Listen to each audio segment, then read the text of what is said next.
saison 2, épisode 12, prise numéro 2.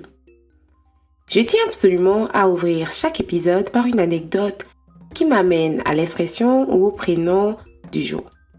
Mais celle que j'ai choisie la semaine passée m'a tellement fait tourner en rond que j'ai fini par abandonner. Bref, restons donc simples aujourd'hui. Partons à la découverte de l'expression Gon Yeni Dukan. Vous écoutez Les mots panés, je suis Laine Dagbe et ici, on explore les trésors des langues du Bénin. Pour se comprendre, s'émerveiller et tisser des liens. C'est parti! Yeni Dukan sert à décrire un tempérament colérique, quelqu'un qui démarre au quart de tour de façon constante. Mais que se cache-t-il derrière cette phrase? Dou signifie manger, mordre, ronger. Kan, c'est la corde, mais dans l'anatomie humaine, ce terme renvoie au vaisseau sanguin. Littéralement, Yeni Dukan veut donc dire manger ou mordre ses propres vaisseaux.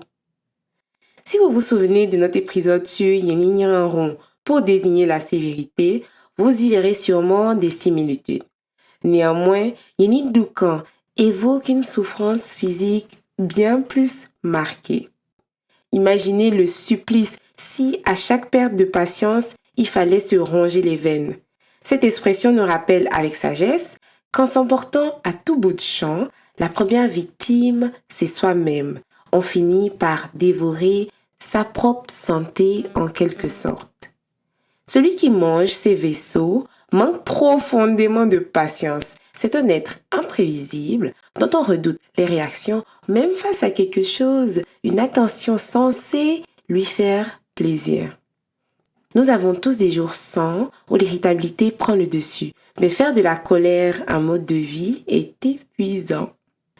Pour traduire ce trait de caractère en français, on dira d'une telle personne qu'elle est soupe au lait, parce qu'elle bout vite et déborde pour un rien.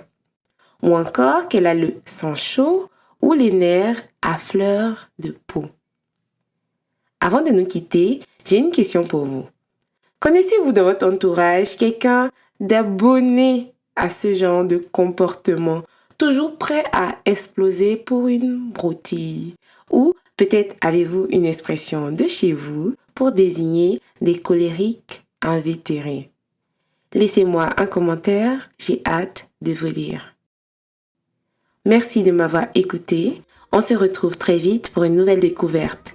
D'ici là, abonnez-vous pour ne rater aucun épisode et partagez ce podcast autour de vous.